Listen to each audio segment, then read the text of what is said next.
Hey everybody, this is Ryan with South Jersey Yak Fishing. Thanks once again for tuning in. This trip is a Tautog trip and will be the very first trip of the 2025 season for me, and this was shot in the first week of April. In this video, I will be talking about some concepts that I feel may be very helpful to some of you, as well as I'm going to mention a couple of fishing rules that you may have heard before. However, I'm going to break one of these rules and I'm going to pay the price for it in the end.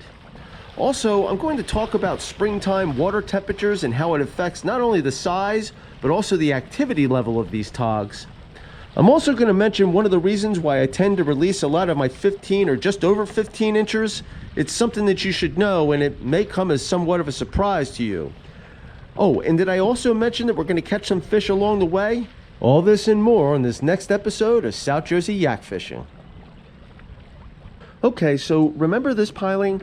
Last fall I pulled probably 30 plus keepers out of here, but today, not even a single scratch. And why is that?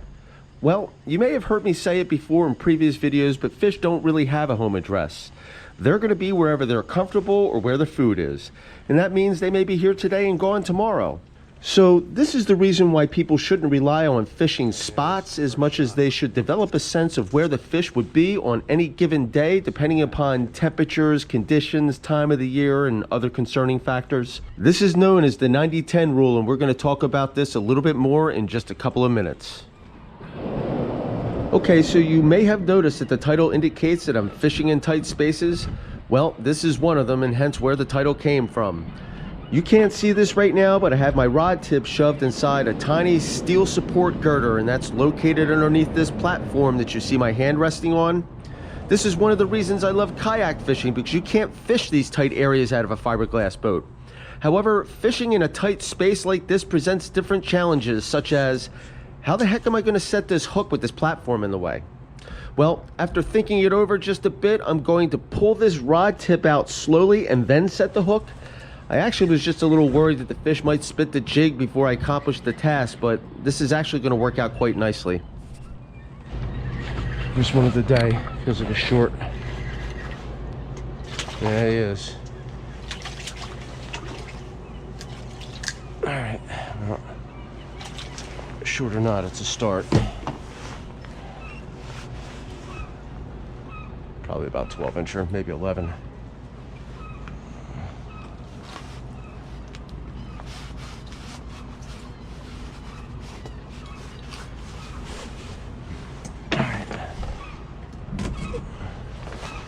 A little short tug. Bye-bye. They're really slow right now.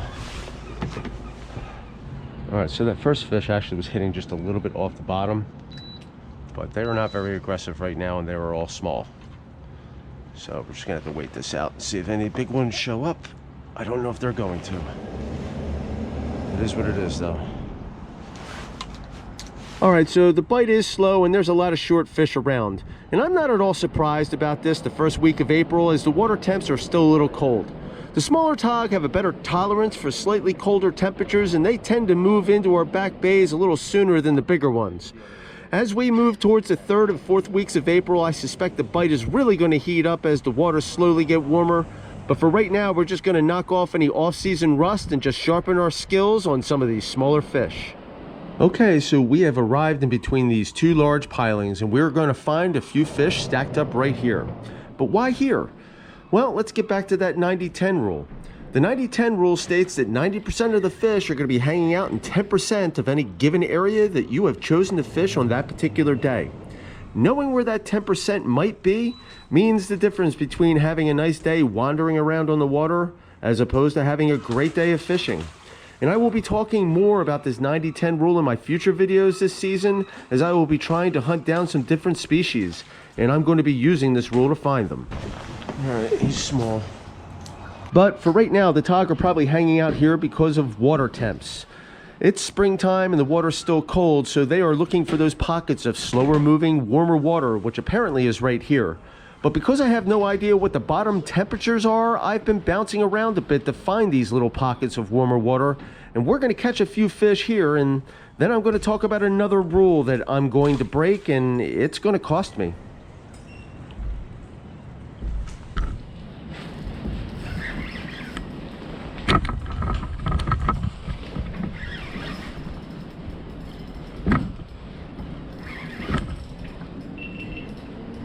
Looks like a pretty decent one, man. I never even felt him. I was fighting harder than the last one.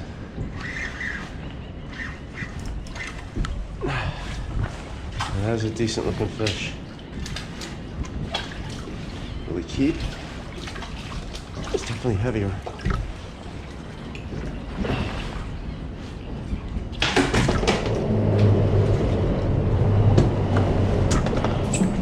It's looking promising.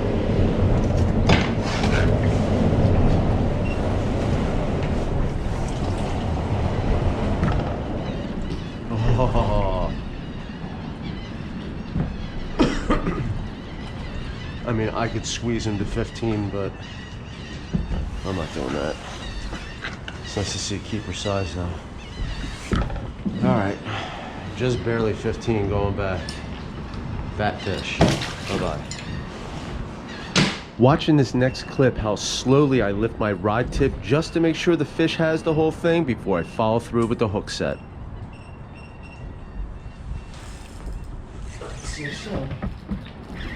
Small.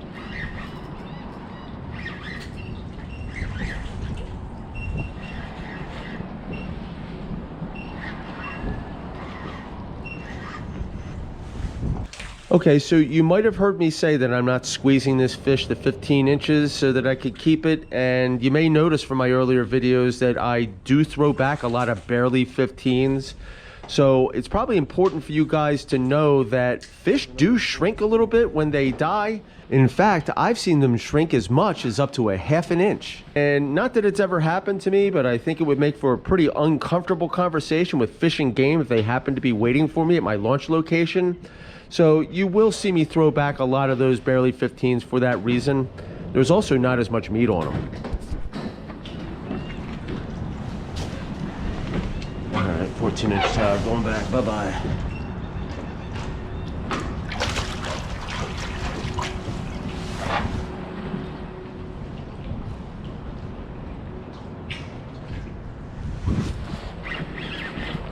Small. You turned me on to the jig. Are you using it? Yeah. That's awesome. I talked to you last year. I remember. So this was kind of cool. On this particular day, I was not alone. There was another gentleman out there in a paddle-only kayak, and he begins telling me that I had some influence in him switching to the jig. And this is not the first time I've been fishing alongside of this gentleman. In fact, I ran into him last year, and he was telling me at that time about how he wanted to try the jig but couldn't seem to get the hang of it. Well, what a difference a whole year makes, because now not only is he using it, but he's catching fish with it as well. And he was telling me about how much fun he's having doing it. And that was exactly the thing for me, man. Once I made the switch, there was just no going back, at least not for this kind of fishing. So I'm finding fish here, not consistently keepers, so I'm thinking about moving. I'm actually thinking about leaving biting fish to go find more fish, but they are definitely smaller, no doubt. Okay, so let's pause the video right here for just a second. You just heard me thinking out loud, and I'm thinking about moving. You also hear me state something that brings us to another common rule, which happens to be, you don't leave biting fish to find fish. Captain Pat taught me that one. So why am I talking about this right now when I should know better? Well, it's probably because I've gotten away with it so many times in the past.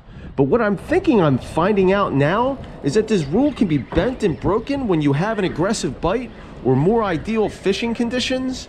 But when you have, say, dirty water, barometric pressure changes, or say something like cold water like we have on this early spring day here today, you really shouldn't make these moves. And in fact, I should have been happy to have found fish in the first place, but sometimes I am my own worst enemy, and because no one is here to save me from myself, I'm gonna break this rule and make a move anyway, and I'm gonna pay the price.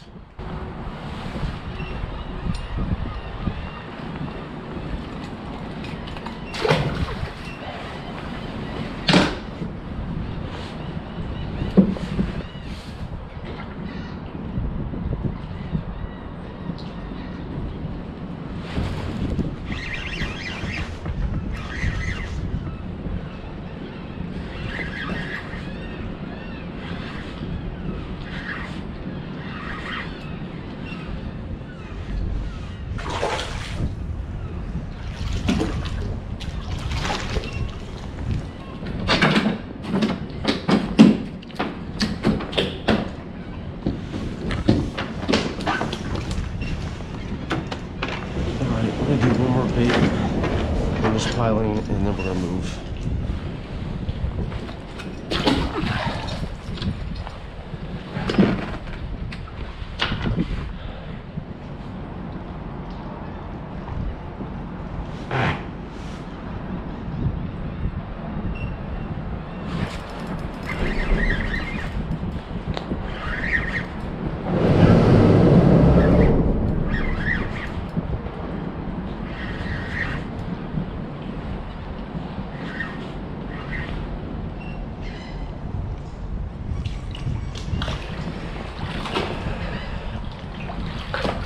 All right, let's move.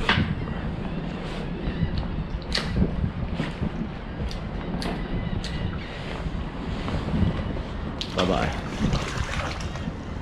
Okay, so here we are at the next piling, and although I'm going to catch another 5 fish before I leave, it's going to take me over an hour to do so, whereas before, I think I caught like 8 fish in less than a half an hour. But rather than show you the last 5 fish, I'm just going to leave you with this. There is another saying that I've heard come out of Captain Pat's mouth, and it's right in line with the 90-10 rule that I've been talking about in this video. And that saying goes like this: 10% of the anglers out there catch 90% of the fish. And it seems to me that the fishermen that make up that 10% are the ones that understand and apply that 90-10 rule the best. So what's the point? Well, the point is if you're struggling to find and catch fish, then my suggestion is to embrace that 90-10 rule, learn it, understand the concepts of it, and apply it this season. And if you do, I guarantee you will be catching more fish. All right, that's all for now, and I hope you enjoyed this video, and I hope you learned something from it. I know I did. If you did, please hit that like button, smash that notification bell, and please consider supporting me by subscribing to my channel. If you want to see a few more TOG videos, well, perhaps you'll want to check out one of these 2 TOG videos. Catch you next time, guys. Peace.